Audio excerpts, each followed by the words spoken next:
Welcome to podcast 22, the science behind why you are attracted to the underdog. We are Poppy and Jeff Spencer, your hosts of episode 22 of the Relationship Restaurant, the place where we serve you a robust menu of heart-healthy communication.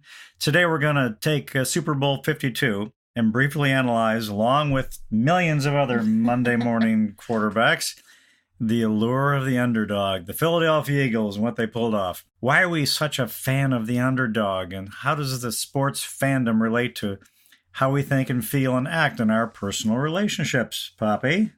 Well, welcome. It's so good to have you all here. Yesterday was Super Bowl 52, or Sunday, February 4th was Super Bowl 52. What a game. You had the invincible Patriots, the magic of Tom Brady, and his kind of expressionless face, uncharismatic coach, Bill Belichick. And his great fashion wardrobe, too. Yes. Well, seemingly all but ready to grab the Vince Lombardi trophy before the end of the last notes of the national anthem. I mean, they were pretty much ready to go, don't you think? Everybody was expecting them to do it. And there was a Photoshop clip I showed Poppy this morning, and there was something on Facebook. Had, I think, over like 10 million views, but it was kind of making fun of this little pass attempt the trick play they tried to throw to Tom Brady, and it slipped out of his fingertips. Well, they had superimposed the Lombardi trophy, which has, of course, a football at the end of it. Slipping through his fingers instead of the football was the little imagery. So it made creator of the clip made this little funny thing, and I think a lot of people were hoping that the Patriots would lose and the Eagles would win, the underdog. So why were 9 out of 10 Americans rooting for the underdog Eagles on Super Bowl Sunday? A lot of us were just tired of the Patriots, and Belichick is kind of a sourpuss guy. Right. And I remember the unethical decisions that happened over the last decade from both the coach. You mean like Deflategate? Yes, and we owe it to Bill Belichick for why coaches around the world cover their mouths when they're speaking. Because somebody was stealing signals. So for me, we're not going to score points with any Patriots fans here, are we? No. It's not just that, though, because there are other teams in the leagues that also do other unethical things. But for this thing, my trust meter plummeted. It's important to trust them. And you expect them to have good ethics and good sportsmanship. And with no remorse on their parts. If anybody does something and then they apologize or whatever, I do believe that we as an American culture are very forgiving people. Mm-hmm. But I did not see any remorse. And any NFL team could have played against the Patriots, and I probably would have wanted them to win. As it turns out, I wasn't alone. There was a map of United States fans. The entire country was green, except for this teensy strip of red in the far corners of the Northeast. Those are the ones rooting for the Patriots, which wasn't entirely true. As a little bit of a tongue-in-cheek look at it. Right, exactly. But it's probably not too far from accurate as well. Think, and it's also the Patriots have won so many games in the last 10 years or so, and sometimes we just get bored with having the same person on top. Some say it's time for another team to win, right? They do, and we want to see the glory shared to other people. And even if you knew nothing about the prior snafus that the Patriots got themselves into, you might still want the Eagles to win. For one, they had this backup quarterback, this Nick Foles, which was a great story. Starting quarterback got injured, so right there we have this nationwide collective to pull for this guy, Nick Foles. He was actually considering leaving football a couple of years ago and decided to stick with it and went to play for Andy Reid, who he really liked, who was then at the Chiefs, and then got pulled back to the Eagles where he'd been before and had some success. So but we wanted this underdog guy, this relative newcomer to the scene. People really didn't know Nick that well, didn't expect much out of him. He'd had some really good playoff games, but, the guy never had been a shining bright star like Brady had been for his entire career. Right. And I think it also has to do with when we see, like in the tennis world, we're big fans of Roger Federer. Mm-hmm. And even though he's won so many trophies, and now today in 2018, he might be considered an underdog because of his age. Yeah. That's it. But we still like him. So I think there's a lot of that humility, that grace that he has. Mm-hmm. If we don't find that, if we can't empathize with that, You don't think Bill Belichick has got a lot of grace and empathy and warmth and charm? He may, and he just may have a preference for introversion and just not show it. Mm-hmm. But it's not apparent to us the way it is when we hear a Roger Federer being interviewed on TV. the warmth and compassion just oozes from him. And you also saw that with Nick Foles. He clearly a very dedicated family man, Yes. and they said they could barely ask him about his wife and child without him just tearing up at the thought of talking about them. The reason why this underdog effect was coined way back, like a century ago, it was used in reference to the beaten dog in a fight. We don't want to beat the dog. And science tells us the reason why we cheer for the underdog is because we all have a great frame of reference for the underdog because we've been there. We can relate. We're not always on top of our game every minute of every day of our lives. And some of us never are. And we're also not one of the 1% of the people that are like the Tom Bradys and the Patriots in the world. And so we're far from perfect. And we kind of embrace that struggle, which seems counterintuitive because at the same time we espouse being confident and being self-assured and having a great self-image, we also need to embrace the struggle and have compassion and be humble. So we have this push-pull dynamic for the underdog and the winner. When we see someone suffer, for instance, both of us are, I think, pretty compassionate people. I think we both try to be. But we don't like it when people are boastful or arrogant or cocky, even though that's a defense mechanism, usually for someone who has some insecurities that they're not willing to expose. But it all comes back to that courage of vulnerability.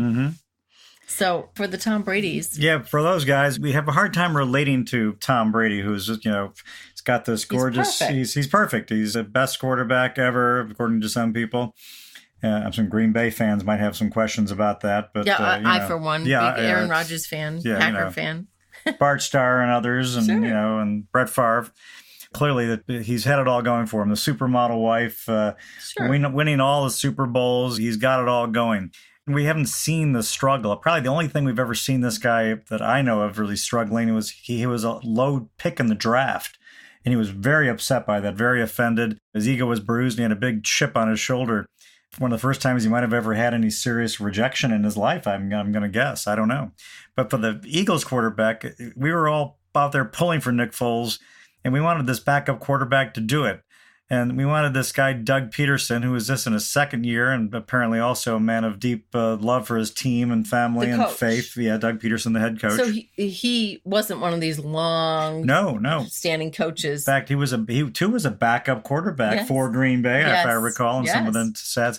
And we were excited to see him take these big risks. Yes. That he did plays like the play that Tom Brady didn't work, that they actually used. They did it instead. They did it instead and succeeded with Nick Foles scoring a touchdown, which was wonderful to see. Just some creative, fun, entertaining things.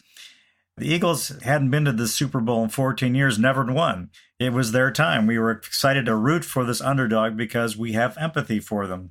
Yeah. As a psychology professor at Ringling College of Art and Design, we study a lot of neuroscientists and psychologists.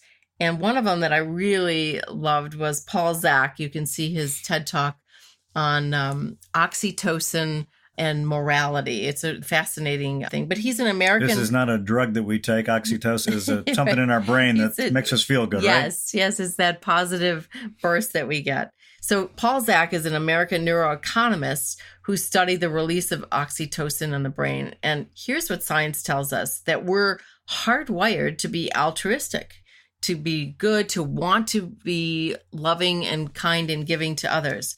And from our evolutionary beginnings, we have two things that we're hardwired for. One is survival and one is to reproduce. So when we encounter those perceived underdogs, we identify with them because when the underdog wins, they've accomplished the near impossible. It's like Joseph Campbell's The Hero's Journey, Harry Potter. Who else? Rocky was the old. Speaking of Philadelphia, they play that song at every game at Lincoln Field, where we've been to. Yes, it's also like we saw it in Star Wars, taking on the powerful empire. We feel for the same struggling emotions, and we want the fictional or even the non-fictional would-be heroes to do it. We want to see them win. In fact, I even had this personally in my life. I had the scenario with losing my brother over 9/11. People were delighted to read the story of how I overcame that and still rebuilt the sailboat and went out and campaigned it with my father. People loved reading that story, that 9/11, even the tragedy of it, didn't consume me. It didn't get the worst of me, that we were able to overcome that, not let the bad guys win, that we could still survive and move on and flourish. And so many people to this day, 17 years later, still sort of cheer you on, so that you're the underdog, so to speak, to that story. And we ask about this. How does football relate to our personal and interpersonal relationships? How can we make this analogy, this metaphor of the underdog in sports or in the political arena, or sometimes even in the workplace? How can we translate that to our personal relationships? Well, I think it comes down to us looking at ourselves, and we often see ourselves as maybe not good enough in many areas of our life and world. So we're projecting? We project our lack of confidence in some areas to want to see that underdog succeed like we do, like we want to succeed. So we often just enjoy seeing that because, as we said, it's hard to identify with the Tom Bradys. It's hard to be that guy at the very top of the pyramid. Most of us aren't. Right. And most of us want to see the person who isn't at the top get that moment. We were all delighted to see Nick Foles and the teammates, and some of them just literally sobbing. They were sobbing. I think it was Zach Ertz, one of these, the big tight end. I was watching an interview. The guy could barely speak. He was so emotional about his journey. And I thought Jeff had muted the TV. What? Because he was speaking and he was pausing so long between them. I thought you had muted it. When I was playing it back. Yeah, the guy just he was trying to get his composure back. And so many of these guys were so humbled by this moment and so touched by the fact that they had overcome these great odds and no one believed in them and they believed in themselves and they got there. So we identify with that. We identify and we feel better about it. And one of the things that I remember also with the underdog is that especially if someone's been treated unfairly, we really want to go to bat for that person. I can even remember a personal example. Many, many years ago, I was with one of my children in the store, and a person was taking advantage of this tiny little meek, quiet person behind the sales manager on a weekend. And it was kind of an off hour, and the person that was trying to return used goods, I mean, it was clearly used. There were no tags anywhere on it. Not even the brand label tag was on it. It was ripped off of a pair of clothing. And the young girl didn't have assertive capabilities. That's another podcast. She was questioning the she said, the logic of this. You don't have a receipt. There are no tags. There's not even a clearly label on here. And the person got very boisterous and belligerent and was taking advantage of her, threatening her. And my 5-year-old at the time said, "Why is the lady getting mad?" And I was so undone about it. And I said in a very clear voice, I said, "First of all, ladies don't speak that way." She was cussing at the salesperson. And then they turned on me. It was this horrible thing. And she said, basically butt out. But it was a reflection of me. You wanted to help that young girl. I wanted to help the salesperson is the way I could. But it made me angry. It made me angry when things are unfair and unjust. And I think that's another reason we root for the underdogs. We want to give them a fair shake. So when it comes to our relationships, Poppy, one of the things I think we are talking about here is... we have 3 tips, right? Yeah, we have 3 tips. I think the first one is look in the mirror, okay? Before you reach out to, you think you're attracted to this person, whether you meet them on Bumble or Tinder or any of the other dating apps, or you meet them at your coffee shop or a friend introduces you, or at work. Look at yourself first. That's the most important thing so that you don't project feelings of insecurity or those undesirable assets that we all have. And they are assets because we all have a dark side and a light side. Right. And write down all the things that come to mind when you look at yourself and think of yourself. How do you perceive yourself? Because that's exactly what you will project out there to other people. People see us exactly as we perceive ourselves. Sure. And so write those down and get a really clear look about that. I think you should also carefully observe the choice you're making when you pursue this relationship. What do you see that is actually attracting you? Don't be attracted to something that is making you feel like, I can help this person. They're struggling in some way. I can help bring them up. I can improve their lot in some way. And then us being together will make them better. That is a very dangerous cycle to move into because you typically aren't going to change a person a whole lot. You might help them a little bit in some way or get them back on their feet in some way, but you're not going to change the core of who they are as a person. So be careful of that, whatever that thing that might be attracting you. Right. Because we've seen many relationships that people get attracted to that initially, and then way down the line, maybe even a dating or marriages of many years, they realize that there isn't a good fit, that there never really was, and that the thing that attracted them initially was not really a good basis for a relationship. It was that underdog effect or something that maybe captured them in the first place. And to just piggyback on that a little bit, you want to ask yourself, if I'm attracted to this person, do I want this sensitive, kind underdog that I chose to become something else? And it's pretty much what Jeff was just saying. Do I expect and perceive that down the road they will sort of evolve into this great person, this Tom Brady person? We have coached many people that are disappointed that the person they are with has not stepped up to the plate, that they've not grown, that they've not become something that they had hoped or envisioned or fantasized about that they could become.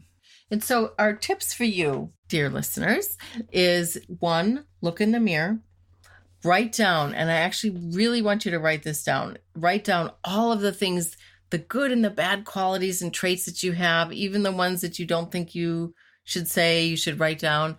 And then say, as I'm looking to my partner that I already have or to a new relationship, am I projecting any of this stuff on them? Am I identifying with this person because I have a low self-esteem? So am I connecting with this person on that level? Is that the healthiest thing I can do? The best relationships are often when people meet when they are very, very solid with themselves, when they are very comfortable with who they are, when they have their lives in good order, that they are secure. In fact, Poppy and I have looked at this very carefully, even with each other. When we first met and first dated back in college, we were both doing very well in our respective lives. Things were going well for both of us.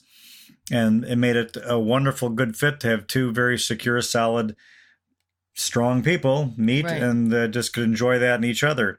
And after those 32 years, 1 billion seconds apart, we realized that when we found each other, we again had those qualities. We saw those same qualities again. We were both back being strong and comfortable with who we were. Made it very good fits. So that's always very important. The thing about looking at what you're attracted to, we would also suggest that you write down what it is you're attracted to in that other person.